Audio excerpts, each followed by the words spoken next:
अहो, ज्यांची आनगरकर हे सामान्य लोक आहेत त्या भागामधले, मोहोळमधले एक नगरपंचायतीवरती कुठंतरी निवडून आले.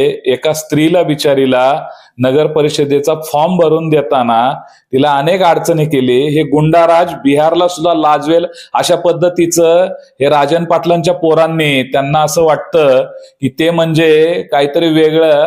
अरे तुम्ही ज्या अजित पवारांच्या पायापाशी तुम्हाला बसण्याची सुद्धा तुमची लायकी नसताना तुम्ही अशा पद्धतीनं त्यांना आव्हान करता. अरे एका माणसाची पूर्ण महाराष्ट्रभर एक वेगळी ताकद आहे. आणि पवार कुटुंब आणि अजितदादा यांनी कधी राजकारण करत असताना अशा गुन्हेगारी पार्श्वभूमीच्या अशा पद्धतीचं आव्हान कधी कुणाला दिलेलं नाहीये. किंवा छोट्यापासून आज बारामतीचा कुठलाही सर्वसामान्य माणूस असू दे, महाराष्ट्रातला असू दे, त्यांना अशा पद्धतीच्या चुकीच्या गोष्टींना त्यांनी कधी खतपाणी घातलेलं नाहीये. तुमचा इतिहास काय आहे? तुमचा काळा इतिहास आहे, कुट्ट इतिहास आहे. तुम्ही लोकांना संपवलेला आहे, कुटुंबाच्या कुटुंब संपवलेली आहे. आणि तुम्ही अनगरमध्ये एक वेगळी दहशत निर्माण करता. म्हातारी मिली तर एका दिवसात जाळून यावं पण काळ सुकवू नये.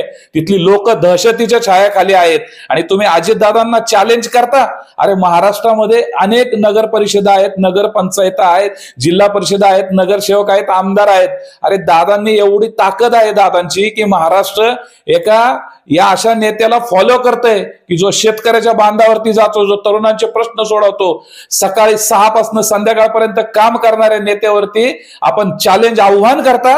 तुमच्या आव्हानाला योग्य वेळी योग्य उत्तर दिलं जाईल. आणि यात तुमच्या ज्या वर आलेल्या ज्या मान आहेत ना, तुमच्या अंगामध्ये जे मस्ती आणि दस्ती दाखवता ना तुम्ही, की किमान आपण राजन पाटील साहेबांना मी हे सांगतो की आपण आपल्या वयाच्या प्रमाणे किमान आपल्या मुलांना शिकवा की आपण समाजामध्ये कसं वावरलं पाहिजे.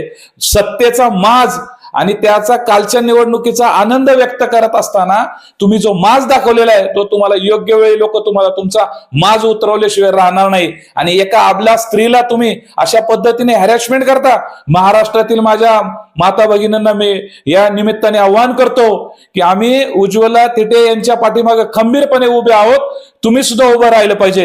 एका माझ्या महाराष्ट्रामध्ये जिजाऊ सावित्री अहिल्या तारा राणीचा हा महाराष्ट्र आहे. आणि या महाराष्ट्रामध्ये एका माझ्या महिला भगिनीला तुम्ही ज्या दहशतीच्या वातावरणाखाली तिचा फॉर्म त्या ठिकाणी भरण्यापासून तिला वंचित ठेवण्यासाठी तिला पहाटेचं उठून जावं लागतंय, त्या ठिकाणी तो फॉर्म भरावा लागतोय. ही तुमची लोकशाही मधली ही तुमची दादागिरी, ही दादागिरी या महाराष्ट्रात चालणार नाही. आणि म्हणून माननीय मुख्यमंत्र्यांना सुद्धा हे सांगावं असं वाटतं की राजकारण राजकारणाच्या ठिकाणी चालेल, परंतु अशा पद्धतीच्या चुकीच्या लोकांना पाठीशी घातलं तर महाराष्ट्र हे सुसंस्कृत राज्य हे बिहारला सुद्धा लाजवेल अशा पद्धतीचा महाराष्ट्राचा इतिहास पुढे येईल.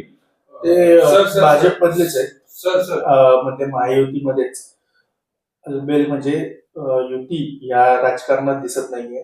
थेट राजकीय नेत्यांच्या पक्षस्तराच्या अध्यक्षांना आवाहन केलं जातं एका नगर परिषदेच्या सदस्याकडनं. हे आता महायुतीमध्ये कितपत योग्य वाटतंय? कारण या निवडणुकीच्या अनुषंगाने पुढे महायुतीमध्ये बिघाडी होऊ शकते. नाही, हे लक्षात घ्या की राजकारणाच्या ठिकाणी ठीक आहे ना, प्रत्येक पक्षाला आपली स्पेस भरून काढण्यासाठी, आपल्या पक्षाची व्याप्ती वाढवण्यासाठी ह्या 100% गोष्टी केल्या पाहिजेत. परंतु जेव्हा आमच्या नेतृत्वावरती म्हणजे आम्ही सुद्धा चुकून जर माननीय मुख्यमंत्री असतील, एकनाथ शिंदे साहेब उपमुख्यमंत्री असतील, माननीय अजितदादा उपमुख्यमंत्री आहेत, ह्या अशा नेतृत्वावरती ज्यावेळेस विषय येतो त्यावेळेस मग मात्र तळपायाच्या आग मस्तकाला जाते. आम्ही काही बांगड्या भरलेल्या नाहीये. तुम्ही अशा पद्धतीने भाषा कराल तर तुम्हाला त्याच ठिकाणी तुमच्या ठिकाणी येऊन ठोकण्याची तयारी ठेवू आम्ही. परंतु तुम्ही अशी भाषा करणं चुकीचं आहे की ज्या नेतृत्वाला आज राज्य फॉलो करतं, देशामध्ये ज्यांच्या कामाचा एकीकडे सगळीकडे एक महाराष्ट्राला लीड करतात, अशा राज्यामध्ये महाराष्ट्र सुसंस्कृत राज्य आहे आणि आपण अशा पद्धतीने करणं अत्यंत चुकीचं आहे. त्यामुळे तुम्ही जे पेराल तेच उगवलं जाईल, हे लक्षात ठेवा. सर, समोर तुम्ही आता जी भूमिका मांडली, तिथले जे मोहोळमध्ये जे पाटील कुटुंब आहे जी दहशत बद्दल तुम्ही ते सांगितलं, म्हणजे एका लाडक्या बहिणीला जो काही त्रास सहन करावा लागला, जाणीवपूर्वक लाडकी बहीण, त्या अनुषंगाने तुम्ही राज्य सरकारकडे काय मागणी करावा? नाही, राज्य सरकारकडे ही मागणी करणार आहे की ज्या वेळेस आपण राज्यामध्ये आपण लाडक्या बहिणींना आपण मदत करतो लाडक्या बहिणींचं संरक्षण करतो आणि लाडक्या बहिणींना सांभाळण्याची जबाबदारी आपली राज्य सरकार म्हणून आहे, त्याच वेळेस आमच्या एखाद्या भगिनीला अशा पद्धतीचं लोकशाहीमध्ये तिला दडपण आणलं जाईल, तिच्यावरती अशा पद्धतीचा हुकुमशाही, तिच्यावरती अशी दबडशाही ज्या पद्धतीने दाखवली गेली ती आपल्या महाराष्ट्राला निश्चितच शोभणार नाहीये. आणि त्यामुळं याचा जो मेसेज आहे तो एकूण राष्ट्रामध्ये, देशामध्ये चुकीच्या पद्धतीने जातोय.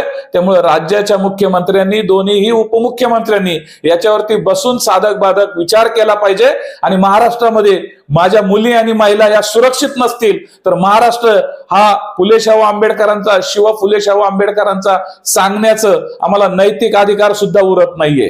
सर, निवडणुकीच्या इतिहासात म्हणजे आजपर्यंत 75 वर्षाच्या कालावधीमध्ये एखाद्या महिलेला पहाटे एखाद्या कार्यालयात जाऊन अर्ज दाखल करण्यासाठी थांबावं लागतं, ही लाजिरवाणी बाब म्हणजे स्वतःहून तुम्हाला असं वाटत नाही राज्यकर्ते मागे पुढे कमी पडतं? नाही, 100% अत्यंत वाईट घटना आहे ही. कारण अनेक राज्यांमध्ये, अनेक चित्रपटांमध्ये ज्या पद्धतीने दाखवलं जातं की एवढी मोठी दहशत, म्हणजे सुरक्षित वातावरणामध्ये सुद्धा एखादी महिला जाऊ शकत नाही.